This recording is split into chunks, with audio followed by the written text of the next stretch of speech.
আসসালামু আলাইকুম এভরিওয়ান। বিনিয়োগ ইন বিডি স্টক চ্যানেলে আপনাদের সবাইকে স্বাগতম। আজকে 4 তারিখ শনিবার এবং আপনারা সবাই জানেন যে আগামীকাল 5 তারিখ রবিবার থেকে আমাদের মার্কেট ওপেন হবে এবং মোটামুটি আমরা গত প্রিভিয়াস হিস্টোরি যদি আমরা দেখি তাহলে আমরা জানতে পারি যে মোটামুটি প্রতি বছরই অক্টোবর মাসে এটা ডিভিডেন্ড কেন্দ্রিক মার্কেট কিন্তু ভালো হয়। এছাড়া আরও বিভিন্ন কারণে মার্কেটটা অক্টোবর একটা ভালো গেইন দেয় এবং মার্কেট থেকে আমরা প্রতি বছরই অক্টোবর একটা ভালো ব্যবসা পাই। সেই অনুযায়ী সেই ধারাবাহিকতায় আশা করছি কালকে থেকে মার্কেট আস্তে আস্তে বাড়া শুরু করবে। হ্যাঁ, হতে পারে কালকেই বেশি বাড়বে না, কিন্তু কালকে কিছুটা পজিটিভ থাকার চান্স আছে। আর যদি কালকে নেগেটিভ হয়ও তাইলে এই মাসটা আস্তে ধীরে প্লাস মাইনাস করে বাড়ার সুযোগ আছে। কারণ এই মাসে শুধু ডিভিডেন্ড দিয়ে না, আরও বিভিন্ন স্টকের বিভিন্ন কারণে বিভিন্ন নিউজ এবং অনেক স্টকের থার্ড কোয়ার্টার প্রকাশ হবে, ফার্স্ট কোয়ার্টার প্রকাশ হবে, যে কারণে পুরো মাসটাই আমরা একটা ভালো হওয়ার আশা করছি।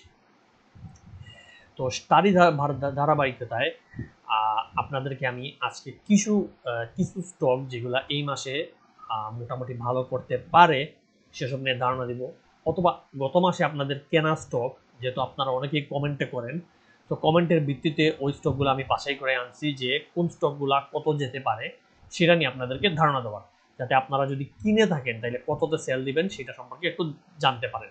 তবে প্রথমেই জানিয়ে রাখি, কোনো স্টকই আপনারা এখানে গ্যারান্টি দিয়ে বলা হচ্ছে না, সবগুলোই আমরা টেকনিক্যাল অ্যানালাইসিস অনুযায়ী ধারণা দিব। বাই সেল আপনি নিজের ইচ্ছায় করেন, আমাদের কোনো নির্দেশনায় করবেন না আশা করি। প্রথমেই আমরা বর্তমান মার্কেট নিয়ে একটু দেখি যে বর্তমান মার্কেটটা আসলে কি ঘটতেছে। গতদিন আমার মনে হয় লাস্ট মার্কেট তো কত মঙ্গলবার মনে মার্কেট ওপেন ছিল। তো মঙ্গলবারে মার্কেট একটা ছোট উত্থান আমরা দেখেছি, 20 পয়েন্টের মতো প্লাস হয়েছিল ওই দিন হয়তো। এবং বর্তমানে যদি মার্কেটকে দেখেন মার্কেট এই জায়গায় একটু সাপোর্ট পেয়ে কদিন ছিল, এরপর নামছে, নেমে ঠিক এর উপরেই আবার ব্যাক করছে। তো পুরান জিনিস আমরা বাদ দিয়ে বর্তমান জিনিসটা দেখি। আবার এইখানে এসেই কিন্তু মার্কেট ধাক্কা খাওয়ার একটা চান্স আছে, মনে রাখবেন। এই যে 5,540 যদি আমি ধরি, এই জায়গাটা আমার বক্সটা হচ্ছে 5,530 থেকে আপনি মনে করেন 5,550-এর মধ্যে মার্কেট আবার ধাক্কা খেয়ে নামার চান্স আছে। যদিও এখান থেকে মোটামুটি প্রায় 150 পয়েন্ট, এবং 150 পয়েন্ট অনেক, 150 পয়েন্টের মধ্যেও অনেক স্টক বাড়বে, সবগুলো তো আর বাড়বে না। কোনগুলো বাড়তে পারে এটা বোঝাটা হচ্ছে মার্কেটের সবচেয়ে বড় জিনিস। মিনিমাম 150 পয়েন্ট আসার পর মার্কেট নামার চান্স আছে। তাই এই দাগ তো আমি সরিয়ে আপনাদেরকে একটু দেখাই মার্কেট আসলে কি করতেছে। এখানে যদি দেখি মার্কেট আসলে এই জায়গা থেকে একটা দাগ যদি আমি এখানে টেনে নেই, তাহলে মার্কেটটা মোটামুটি ধরা যাচ্ছে এইরকম এই জোনে আছে। এবং এইখানে যদি প্যাটার্ন আপনাদেরকে দেখাই, এটা হচ্ছে হেড অ্যান্ড শোল্ডার প্যাটার্ন। এটা মার্কেটে বিভিন্ন স্টকে বা মার্কেটও নিজে করে থাকে। এই প্যাটার্নটা যখন ক্রিয়েট হয় তখন ঠিক এর উল্টা দিকে মুভমেন্ট হওয়ার একটা চান্স থাকে। তাইলে এইখানে আশা করবো আমি মার্কেট হয়তো এই যে 5,540 যেটা আপনাদের বলছিলাম, ধরেন এইটা হচ্ছে 40-এর মার্ক, এইখান থেকে যদি নামাই এই এতটুকু পর্যন্ত মার্কেটের যাওয়ার একটা চান্স আছে। যদি এই দাগটা আমি একটু সুন্দর করে আঁকি, তাহলে মার্কেট ইঙ্গিত দিচ্ছে এরকম কিছু একটা গড়ার। আপনারা জানেন টেকনিক্যাল অ্যানালাইসিস অনুযায়ী মার্কেট বিভিন্ন প্যাটার্নই করে, শুধু মার্কেট না, বিভিন্ন স্টকই বিভিন্ন প্যাটার্ন মেনটেন করে চলে এবং ওই প্যাটার্নগুলো আমরা ধরার চেষ্টা করি। এর মধ্যে একটা হচ্ছে এই প্যাটার্ন, এটাকে বলে হেড অ্যান্ড শোল্ডার। সো এই প্যাটার্নটা দেখেন মার্কেট এই জায়গায় এটা মেনটেন করছে, এটা হচ্ছে একটা শোল্ডার, লেফট শোল্ডার। এই জায়গায় মার্কেট হেড ক্রিয়েট করছে এবং এই জায়গায় রাইট শোল্ডার ক্রিয়েট করার রাস্তায় আছে। এখন যদি এটা ক্রিয়েট না করে এখান থেকে বাড়ে তাহলে ভেরি গুড, কিন্তু নর্মালি এই প্যাটার্নগুলো মেনটেন আসলে করে বেশিরভাগ সময়। এগুলো তো আপনারা জানেন, এগুলো গাণিতিক হিসাবের ভিত্তিতে, সব সময় যে করবে এরকম কিছু না, কিন্তু প্রবাবিলিটি, যে সম্ভাব্যতা যে বেশিরভাগ সময় করে, তাই এবারও করার চান্স আছে। প্লাস গতবার যখন এখান থেকে মার্কেটটা ফেরত আসছে, এখানে একটা রেজিস্ট্যান্স, আবার এইখানে অনেকগুলো রেজিস্ট্যান্স, যে কারণে এই যে মার্কেট 5,540 থেকে এই যে 50-এর জোনটা হচ্ছে একটা ভালো রেজিস্ট্যান্স, এখানে রেজিস্ট খাওয়ার চান্সটা বেশি। তো এই জায়গায় আসলে একটা সেল প্রেশার মানুষ দিবে, পাবলিকও দিবে, বড় পার্টিও এখানে একটা সেল প্রেশার দিয়ে ইচ্ছা করে মার্কেটে আটকানোর ট্রাই করবে, এবং তারই ধারাবাহিকতায় যদি মার্কেটটা নামে তাহলে এই দিকে নামবে। এখন প্রশ্ন হচ্ছে নামতে নামতে কত জায়গায় নামবে, যখন অলরেডি কিন্তু এতটুকু নামছে, যখন মার্কেটটা নামে এতটুকু কিন্তু অলরেডি দেখেন এখানে নামার পরে এখানে আসছে, এই যে বেড়ে এখানে নামছে, আবার বেড়ে এখানে এসে নামছে, আবার এখানে নামছে, এবারও আসলে এখানে আসবে। কিন্তু এবার যদি আসে এখানে, এবং তখন দেশের অবস্থা কি দাঁড়াবে চিন্তা করতে হবে, একটু দূরের চিন্তা করেন। তখন দেশে হয়তো নির্বাচনের আশঙ্কা হবে, সামনে নির্বাচন নিয়ে অনেক কিছু ঘটতে পারে। তো দেখা যেতে পারে এই মার্কেটটা এইখানে বেড়ে বেড়ে এইখানে আস্তে আস্তে মোটামুটি হয়তো এই বছরের লাস্টে হয়ে গেছে, নির্বাচন রিলেটেড কিছু একটা ঘটনা ঘটতে পারে। যদি ঘটে, যদি না ঘটে, মার্কেট যদি নেমে এখানেও আসে, এখান থেকে মার্কেটটা বাড়বে। ভালো করে আপনাকে দেখাই, যদি নির্বাচন রিলেটেড কিছু নাই ঘটে তাহলে জিনিসটা কি হবে একটু দেখাই আপনাদেরকে। মনে করেন তেমন কিচ্ছুই ঘটে নাই, এমন কিচ্ছুই হামরি ঘটে নাই, তাইলে যদি দেখেন যে নির্বাচন রিলেটেড কিছুই ঘটে নাই, তাহলে মার্কেট এখান থেকেই উত্থান দিবে উপরের দিকে, ঠিক আছে। আর যদি দেখা যায় ওইটাই নেই, নির্বাচন রিলেটেড নেগেটিভ নিউজ আমরা আসছে, কোনো কিছু সম্ভাব্য উল্টাপাল্টা কিছু ঘটছে, তো ওই টাইমে এসে এখান থেকে করবে কি মার্কেট এইরকম নিচের দিকে নামা শুরু করবে, এবং নিচের দিকে নেমে এটা হয়তো এই জায়গা পর্যন্ত, এই যে দাগটা মনে করেন 5500-র দিকে, সরি 5500 কি বলি, 5000 পয়েন্টের দিকে আর আসার চান্স আছে। এটা যদি আমি আপনাকে এগেইন দাগ দেখাই, 5000 পয়েন্ট কই, এটা আনুমানিক এই দাগ ধরতে পারেন 5000 সামথিং প্লাস মাইনাসে এসে এই দাগের ক্ষেত্রে মার্কেট আসার চান্স আছে। যদি এগেইন এটা হচ্ছে দেশের পরিস্থিতির উপরে, যদি পজিটিভ পরিস্থিতি হয় তাহলে আমরা এখানে দেখতেছি এই জায়গাটা খুব সুন্দর করে এটা মার্কেট ভালো হয়ে যাবে। আর যদি নেগেটিভ পরিস্থিতি হয় তাহলে এইখান থেকে মার্কেট নেমে নিচে চলে আসবে, এবং নিচে আসলে এই জায়গায় এসে মার্কেট আবার সাপোর্ট দেবে। এটা একটা ভালো সাপোর্ট জোন, এখান থেকে সাপোর্ট করে এরপর হয়তো আমরা দেখতে পারি আলটিমেটলি এইখান থেকে সাপোর্ট নিয়ে এরপর হয়তো আপনি দেখবেন এখান থেকে একটা বড় উত্থান হয়েছে, এইখান থেকে যে আলটিমেট বড় উত্থান যেটা আমরা দেখার ট্রাই করছি ওইটা হইতে পারে। এটা হচ্ছে আপনাদেরকে আগামী শুধু 1 মাস না, আমি 3-4 মাস 6 মাসের একটা প্ল্যানিং জানাই দিলাম যে কি ঘটতে পারে, এটা সম্পর্কে একটা আনুমানিক আইডিয়া দিলাম। এখন আমি জানি আপনারা হয়তো বিরক্ত হয়ে গেছেন যে ভাই মার্কেট নিয়ে তো বুঝার আসলে ইচ্ছা নাই, শুধু স্টক বলো বাইসেল বলো দেখেই চলে যাই। আমি জানি এর জন্যই আসলে বেশিরভাগ মানুষ আসেন এবং পার্সোনালি আমাকে মেসেজ দিও নিয়মিত। অনেকেই বলতে থাকেন ভাই এই স্টক বাইসেল বলেন, ওইটা বলেন, ওইটা বলেন। আসলে এত মেসেজের রিপ্লাই দেওয়াই সম্ভব হয় না, তার মাঝে ফোন কল তো অনেকেরই আছে। আর ফোন কল এই কারণেই আমি ধরি না, আসলে ফোন কল বেশিরভাগ অনেক মানুষ ফোন দেন এবং কেউ কেউ ফোন দিয়ে 15-20 মিনিট 30 মিনিট কথা বলতে চান, এত সময় আসলে থাকে না। আর যেহেতু একটা গ্রুপও চালাইতে হয়, গ্রুপেরও মানুষের মেসেজ আছে, যে কারণে আমি আসলে পারি না। তো যেখানে এর জন্য বলবো যে আপনারা যারা দরকার হয় মেসেজে জানান, মেসেজে দেখেন এখানে নাম্বারটা আছে, এই নাম্বারে আপনারা মেসেজে জানান। গ্রুপে জয়েন করতে চাইলে এই নাম্বারে মেসেজ দিন, আমি গ্রুপে অ্যাড করে দিব, আপনাদের প্রসেস জানিয়ে দিব কিভাবে গ্রুপে মান্থলি মেম্বারশিপ গ্রুপ এটা জানিয়ে দিব, এরপর ইচ্ছে হলে জয়েন করতে পারেন। আর এছাড়া আপনাদের কোনো দরকার হইলে মেসেজ না দিয়ে আমি বলবো বা ফোন না দিয়ে আপনি ইউটিউবে কমেন্ট করেন, ওই জায়গা দেখে দেখেই কিন্তু আমি স্টকগুলো আলোচনা করি।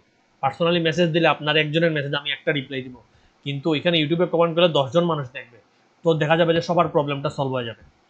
তো চলুন প্রথমে সোনালী আঁশ দেখি। সোনালী আঁশ কিন্তু দেখেন খুব সুন্দর করে আমাদের এই ট্রেন্ড লাইনটা মেনটেন করে করে সোনালী আঁশ বাড়তেছিল, বাড়ার পর এই জায়গায় এসে ট্রেন্ড লাইন থেকে ব্রেক দিয়ে বের হয়ে যায়।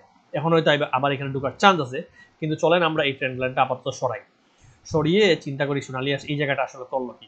এই জায়গাতে যদি আপনি যদি খেয়াল করেন, এটা ছিল আমাদের সোনালী আঁশের প্রথম গন্তব্য, যেটা কিন্তু আমি আগের অনেক পুরান ভিডিওতেই বলে রাখছি। জানি না আপনারা কয়জন পুরান ভিডিও দেখেন, অনেকে হয়তো দেখেন না, নতুন এসে আবার জিজ্ঞেস করেন ভাই পুরান জিনিস নিয়ে কেন আলোচনা করেন।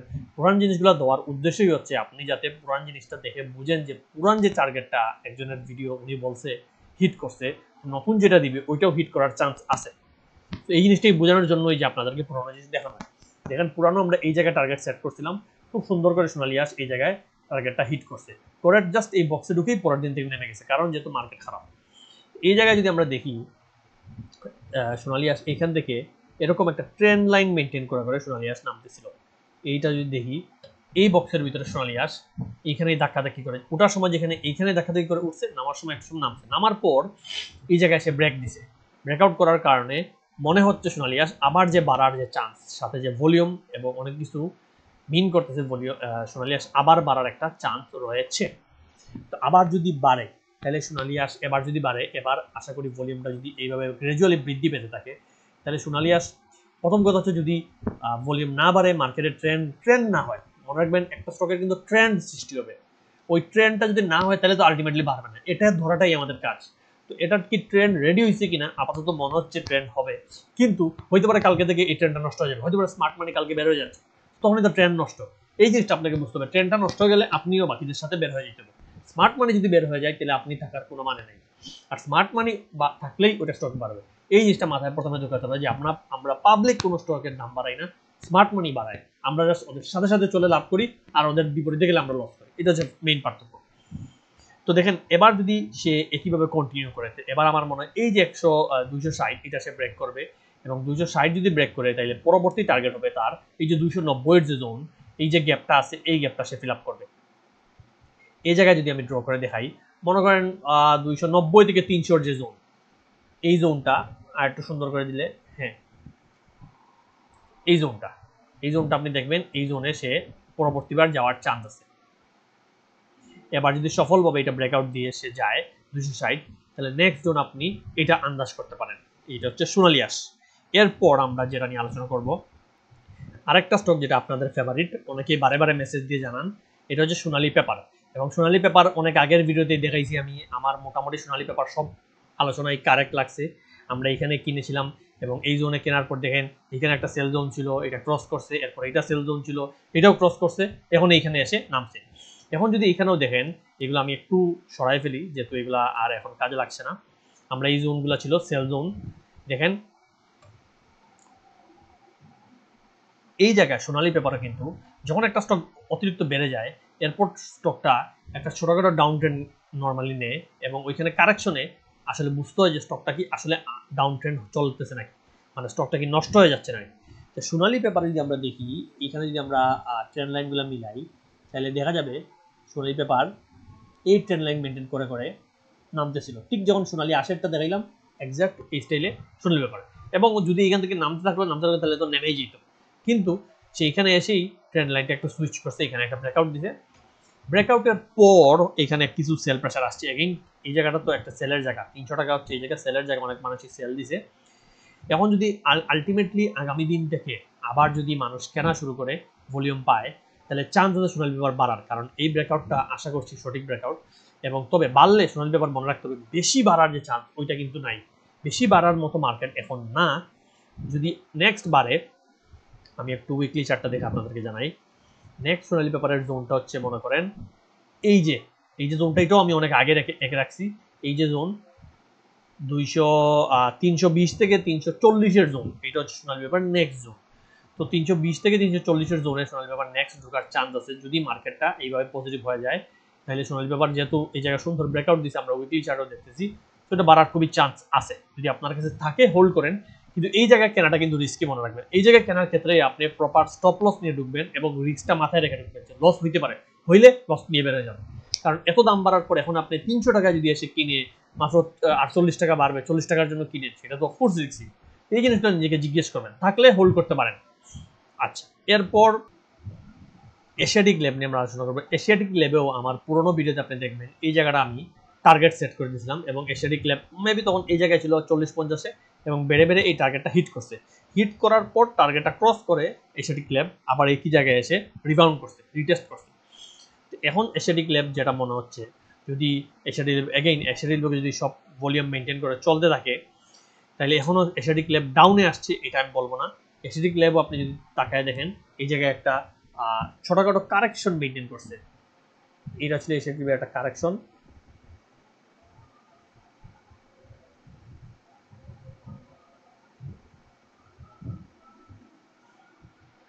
এরকম একটা কারেকশন মেনটেন করে এশিয়াটিক ল্যাব এখানে এসে, এখন দেখার বিষয় এশিয়াটিক ল্যাব কি এখান থেকে বাড়বে কতটুকু। এই যে কারেকশন, এটা যদি সে ব্রেকআউট করতে পারে, যদি মনে করেন এই জোনটা থেকে নেক্সট দিন এইদিকে সবুজ হয় 63-64-তে যায়, তাইলে এবং ভলিউম সহ, তাইলে ধরতে পারেন এশিয়াটিক ল্যাব নেক্সট এই জোনে চলে যাবে। এটা আপনাদেরকে আমি জোনেকে দেখাই, মনে করেন এই জোনে এশিয়াটিক ল্যাবের নেক্সট টার্গেট হয়ে যাবে এই যে 70 থেকে 80, 75 থেকে 80 যে জোন। এটা এগেইন আপনাদের বুঝতে হবে যে এই জায়গাটা কি ব্রেকআউট করছে, বাড়তেছে নাকি, মার্কেটের কন্ডিশন ওই দিন বোঝা যাবে। এখন আপনাকে জাস্ট আগে থেকে আমি আন্দাজ দিচ্ছি, কিন্তু আলটিমেটলি ওই দিন যদি ওই সময় চার্ট না দেখলে, আমরা কিন্তু চার্ট নিয়মিত ডেইলি দেখি, আমাদেরকে কিন্তু আমরা আজ থেকে 1 মাস পরে কি হবে সেটা বলা আমাদের জন্য কঠিন, কিন্তু আজকে দেখে আমি কালকের জন্য একটা আইডিয়া নিতে পারবো। একইভাবে ডেইলি চার্ট দেখলে মোটামুটি আমরা অনেক দূরই আগাতে পারি। তো ডেইলি চার্টগুলো আমাদের দেখা খুব জরুরি। আমরা ডেইলিতে দেখি, উইকলিতে দেখি, এমনকি ঘন্টায়ও দেখি, 30 মিনিটের চার্টগুলো আমরা দেখি যখন মার্কেট চালু থাকে। তো এই জন্য এই জিনিসগুলো খুব সুন্দর করে খেয়াল রাখতে হবে। যদি কারো থাকে তাহলে এই 70-80 পর্যন্ত, 75 থেকে 80 পর্যন্ত যাওয়ার চান্স আছে, খেয়াল রাখবেন। এপেক্স পিন নিয়ে টার্গেট আসলে 100, এই জায়গায় যে গেছে 180 টার্গেট ছিল, এটাও আমি আগে এগিয়ে দেখেছি। এবং যদি এবার আর একটু যায় বাই চান্স, যদি যেহেতু অ্যাপেক্স স্পিন এখান থেকে আবার সবুজ বড় ইঙ্গিত দিচ্ছে বাড়ার, তাহলে অ্যাপেক্স স্পিনের নেক্সট টার্গেট আপনি বলতে পারেন এই যে 200 রেঞ্জ, 200 190 থেকে 200 এই জায়গাটা অ্যাপেক্স স্পিন আসার চান্স আছে। তবে অলরেডি নেক্সট দিন যেটা সেল ক্যান্ডেল, এতে হইতে পারে অনেকে সেল দিছে, দেখতে হবে এখন এত দ্রুত বাড়ে কিনা এটা দেখার বিষয়। এখানে অনেক বড় একটা লাল ক্যান্ডেল, অনেকেই সেল দিছে, এখানেও সেল দিছে বড় ক্যান্ডেল, হয়তো এখানেই আমার মনে হয় অ্যাপেক্স স্পিনের ট্রেন্ডটা আসলে থেমে যাবে। আর যদি না থামে তাহলে অ্যাপেক্স স্পিন আশা করতে পারেন 190 পর্যন্ত বেশি যাওয়ার চান্স আছে, 190 থেকে 200। এই জায়গাটা আমি একটু এঁকে দেখাই যাতে যদি আপনাদের যায় তাহলে খেয়াল রাখতে পারবেন। এই যে 200 থেকে অলমোস্ট এই জোনে চলেই আসছে, তাই খুব বেশি এক্সপেক্ট করে লাভ নাই। বিএসসি পিএলসি নিয়েও আমাকে অনেকে জিজ্ঞেস করেছিলেন, এবং আমি যারা গ্রুপে ছিলেন তাদের সবাইকে আমি পার্সোনালি জানাইছি যে যদি পারেন এইখানে কিনতে পারলে তো ভেরি গুড, আর যদি এখানে কিনতে না পারেন তারা একটা হোল্ড পেয়ে গেছেন, আর এইগুলো জায়গায় কিনিয়েন না, কারণ এই জায়গায় আসার চান্স আছে বিএসসি পিএলসি। এবং সত্যি দেখেন মোটামুটি কয়েকদিন পর, মাসখানেক পর এখানে কিন্তু চলে আসছে। সো বিএসসি পিএলসি আশা করি আর একটু নিচে নামলেও নামতে পারে। আপনি যদি খেয়াল করেন বিএসসি পিএলসি এর মূল সাপোর্ট জোনটা হচ্ছে আসলে এইখানে, তো এইখানে তাকে আসা উচিত। এবং যদি এই জোনে আসতে পারে তাহলে আমি বলবো আরেকটা বাইয়ের জোন হবে এখানে, এখানে চাইলে কিনতে পারেন। এবং যদি এখান থেকে কিনেন তাহলে নেক্সট, যেহেতু এখানে তার একটা ভালো ভলিউম অ্যানালিসিস করলে বোঝা যায়, এছাড়া বিভিন্ন ইন্ডিকেটর দেখে যা মনে হচ্ছে এবার এখান থেকে সে আবার, যদি মার্কেটটা ভালো হয়, এগেন মার্কেট খারাপ হয়ে গেলে এই সবগুলো ট্রেন্ড নষ্ট। মার্কেট ভালোর একটা ট্রেন্ড আছে, মার্কেট খারাপের একটা ট্রেন্ড আছে, আমাদের কিন্তু দুইটাই খেয়াল রাখতে হবে। এরকম না যে যেটা বলছে সেটা হবেই, সেটা মার্কেট খারাপ হইলেও হবে ভালো হবে, এরকম না। মার্কেট খারাপ হইলে ভাই ফান্ডামেন্টাল বড় বড় স্টকই নেমে যায়, তো এটা তো বাস্তব জিনিস। তো মার্কেট যদি ভালো হইতে থাকে তাহলে বিএসসি এখানে সাপোর্ট নেবে, এবং বিএসসি পিএলসি এটা জানেন আপনার সাবমেরিন কেবল, সো এটা যদি সাপোর্ট নেয় তাহলে তার নেক্সট টার্গেট আমি মনে করব এই জোনটা তার নেক্সট টার্গেট হবে। এই জোনটা আমি মনে করি 170-এর যে জোনটা আপনারা পাবেন, এই 70-এর জোনে বিএসসি পিএলসি চলে যাবে। তাই যদি কেউ কিনতে চান তাহলে এই বটমে আসলে এই 130-এর দিকে বাই করতে পারেন, এবং 170-এর দিকে সেল করে বের হয়ে যেতে পারেন। এরপর আমরা বিবিএস নিয়ে কথা বলবো। বিবিএস খেয়াল করলে দেখেন বিবিএসে আমার অনেক কিছু আঁকাঝুঁকা আছে, এগুলো আমি বিভিন্ন আগে আঁকছি বিভিন্ন দরকারে, সো এগুলো আচ্ছা ইগনোর করেন, এগুলো দেখার দরকার নাই। বাট যেটা বিবিএস নিয়ে বর্তমানে শর্ট টার্ম যেটা আমি চিন্তা করছি, এগুলো হচ্ছে লং টার্মে অনেক চিন্তা ভাবনা, এটা কখন কী হবে সেটা সময় আসলেই বুঝে যাবে। কিন্তু বিবিএস মার্কেট ডাউনে একটা এখানে ডাউন ট্রেন্ড কমপ্লিট করছে, করার পর বিবিএস উঠার জন্য একটু ইঙ্গিত দিচ্ছে। তো এখন যদি বিবিএসটা উঠে তাইলে বিবিএস এর নেক্সট টার্গেট হবে আমার এই জোনটা। যদি আপনি বিবিএসকে দেখেন উঠেন তাহলে বিবিএস নেক্সট যদি সব কিছু ঠিক থাকে, যেহেতু এখানে একটা উত্থান দিছে, উত্থান দেওয়ার পর কিছুটা নেমে আসছে, কিন্তু যা মনে হচ্ছে বিবিএস যারা কিনছে তারা খুব একটা সেল দেয় নেই, তাহলে বিবিএস এর নেক্সট জোনটা আপনি যদি একটু খেয়াল করেন, তো আমি উইকলি চার্ট দেখে নিশ্চিতই বিবিএস এর নেক্সট জোন হবে এই জোনটা। যদি এটা ক্রস করে আসতে পারে তাহলে এই যে 15 থেকে 15.5 থেকে 14.5-র যে জোনটা, এই জোনে বিবিএস নেক্সট টার্গেট নিয়ে আসবে, যদি এটা সফলভাবে এই জায়গাটা আবার বাড়া শুরু করে। এগুলো একটু খেয়ালে রাখতে হবে। এবং শুধু এখানে যদি এটা ক্রস করে তারপর 17-তে যাবে, এরকম করে বিভিন্ন ভেঙে সময়ের উপর ডিপেন্ড করবে, কিন্তু এত বেশি বড় গেইন আপাতত 17 বা 21-এ যাওয়ার মতো অবস্থা বিবিএস এর নাই, যেটা আমি মনে করি। এরপর আপনাদের আরেকটা স্টক যেটা নিয়ে অনেকেই বারবার রিকোয়েস্ট দিচ্ছেন, বিবিএস কেবলসও মোটামুটি একটা গেইন দিছে, বাড়ছে, যেটা নিয়ে অনেকে বারবার জিজ্ঞেস করছেন, নিয়মিত আমার কাছে মেসেজ আসে ভাই বিবিএস কেবল, ইউটিউবেও অনেক কমেন্ট। সো বিবিএস কেবল যদি আমরা দেখতে পারি, বিবিএস কেবল এখান থেকে একটা গেইন দিছে, এরপর নামছে, এরপর আবার উঠার পর নামছে, এই নামাটা এখনো শেষ হয়নি, আসলে এখানে আরেকটা গেইন দেওয়ার রাস্তা আছে। তো এই রাস্তাটা হচ্ছে কি, তাহলে যদি এখানে বাড়ে তাইলে দেখতে হবে যে বিবিএস কেবলসেও কিন্তু মোটামুটি ভলিউম আছে, এবং বিবিএস কেবলের নেক্সট টার্গেট হতে পারে। সো দেখুন এখানে দেখতে পারবেন বিবিএস কেবলসের নেক্সট টার্গেট আমরা যেটা মনে করি যে যদি এইখান থেকে আবার মার্কেটের সাথে বাড়তে থাকে তাইলে এই যে 26 থেকে 29 টাকার জোনে বিবিএস কেবল চলে আসবে, এবং এটা ক্রস করবে কিনা ওইটা ওই সময় বোঝা যাবে, ওই সময়ের মার্কেট ট্রেন্ডিং এর উপরে নির্ভর করবে। যেহেতু এখন খুব বেশি বাড়ার কেন ধারণা করি না আমি, কারণ হয়তো 1 মাসের মতো মার্কেট ভালো হয়ে আবার মার্কেট একটা কারেকশন কমপ্লিট করবে বা একটা ডাউন ট্রেন্ডে যাবে। সো আলটিমেটলি এই জায়গাগুলো জোনগুলো ক্রস করতে একটু কষ্ট হবে। কিন্তু যদি দেখা যায় মার্কেটের ট্রেন্ডে খুব ভালো ভালো অবস্থায় আছে, তাহলে বিবিএস কেবল কিন্তু এখান থেকে ক্রস করে যাবে এবং সেটা পরে বোঝা যাবে। আপাতত যদি এখানে কেউ কিনে থাকেন, এখানে বিবিএস কেবল একটা মনে হচ্ছে এই জায়গায় সাপোর্ট নিচ্ছে, চাইলে এখানে কেউ এই জোনে নিচের জোনে 18 টাকা 19 টাকায় কিনতে পারেন, কিনলে এখানে একটা পজিশনে সেল দিতে পারবেন। তো আরও স্টক নিয়ে আলোচনা করার আসলে ইচ্ছা ছিল, অনেকগুলো স্টকই আমি মানে হিসাবে রাখছিলাম ওয়াচলিস্টে ছিল, কিন্তু যেহেতু ভিডিওটা আসলে দেখলাম 20 মিনিটের উপরে হয়ে যাচ্ছে, এত লম্বা ভিডিও আবার আপনাদের অনেকের পছন্দ হয় না, তাই আজকের জন্য আমি এখানেই দুঃখিত, এখানেই আর সমাপ্ত করছি। বাকি ভিডিওগুলো বা বাকি স্টকগুলো আমি সময় পেলে আস্তে আস্তে অন্যান্য দিন দিব। আসলে বিভিন্ন কাজে আমি নিজেও ব্যস্ত থাকি, আমি আসলে শুধু স্টক মার্কেট না, আরও মাল্টিপল জব এবং ব্যবসাপাতি নিয়ে জড়িত আছি, যে কারণে আমার আসলে ওই সময়টা আসলে থাকে না। এবং যেহেতু এখানে এখন গ্রুপও খুলছি, তো গ্রুপের মানুষেরও মেসেজের নিয়মিত রিপ্লাই দিতে হয়। নর্মাল যে কোনো মানুষের চেয়ে যে মানুষটা আমার গ্রুপে, তাহলে তো আমার আগে প্রায়োরিটি দিতেই হবে, যে কারণে আসলে আমার মানে ওই সময়টা হয়ে ওঠে না। প্রতিটা স্টকেরই আপডেট একটা একটা আপডেট দেওয়া যায়, প্রতিটা স্টকই আসলে নিজেদের চোখে পড়ে, আমরা তো বিভিন্ন স্টকই নিয়মিত দেখতে থাকি, আমাদের চোখে বেশিরভাগ স্টকই বাড়বে না কমবে, কি করতে পারে, 2 টাকা বেশি না 2 টাকা কমবে, সবগুলোই চোখে পড়ে। সবচেয়ে বড় জিনিস, আগামী 6 মাস পর কি করবে সেটা যদি নাও বুঝি, অন্তত এই মাসে কি করতে পারে, আগামী 10 দিন কি করতে পারে, এটা আন্দাজ দেওয়া যায়। কারণ স্টকগুলো আপনি দেখবেন টানা বাড়ে না, 2 টাকা বাড়ে 1 টাকা কমে, 5 টাকা বাড়ে 2 টাকা কমে, এরকম করে করে বাড়তে থাকে, আলটিমেটলি কিন্তু বাড়ে। কিন্তু এই 2 টাকার মধ্যেই আপনি যদি সুইচিংটা করতে পারেন, তাহলে কিন্তু একটা ভালো প্রফিট নিতে পারবেন। সো যদি আমাদের এবারের এগেইন আবার জানিয়ে রেখে, আমাদের মান্থলি গ্রুপটা আবার চালু হয়ে গিয়েছে অক্টোবরের জন্য। যদি পেইড মেম্বারশিপ মান্থলি গ্রুপে কেউ ঢুকতে চান, তাহলে হোয়াটসঅ্যাপে এই জায়গায় আমাকে মেসেজ দিন, আমি জানিয়ে দিব। এবং যারা লেট করবেন, আমি বলবো লেট করে লাভ নাই, কারণ মার্কেটে মানে মান্থলি গ্রুপে আপনি মাসের 1 তারিখ ঢুকেন আর 10 তারিখ ঢুকেন, যত তারিখে ঢুকেন ওইটা ওই মাসের জন্য। তো যত লেটে ঢুকবেন আপনার লস। আমি কিন্তু অক্টোবরের 1 তারিখ থেকেই মোটামুটি আমাদের আগামী সপ্তাহ এবং এই পুরো মাসের জন্য কি কি করা উচিত ওইগুলো নিয়ে বিভিন্ন basic idea plus watch list plus কিছু স্টক দেওয়ার চেষ্টা করতেছি। সো মোটামুটি যত দ্রুত যদি ঢুকার আসলে ইচ্ছা হয়, আপনার আসলে মনে করেন যে হেল্প নেওয়ার ইচ্ছা, তাহলে ঢুকতে পারেন। আর যদি ইচ্ছা না হয়, কোনো সমস্যা নেই, আপনি নিজেই সবকিছু করতে পারলে ভালো, ভালো, ভেরি গুড। আর ভিডিওগুলো দেখবেন, আশা করি ভিডিওগুলো তো সবকিছুই চেষ্টা করি বলার। আর যদি ভিডিওগুলো ভালো লাগে তাহলে সাবস্ক্রাইব করুন, আর কমেন্টে আমাকে জানাতে পারেন কি কি স্টক, তাইলে ওইগুলো নিয়েই আমি আবার নেক্সট ভিডিওতে আলোচনা করার চেষ্টা করব। তো আজকের জন্য এতটুকুই, ভালো থাকবেন, আসসালামু আলাইকুম।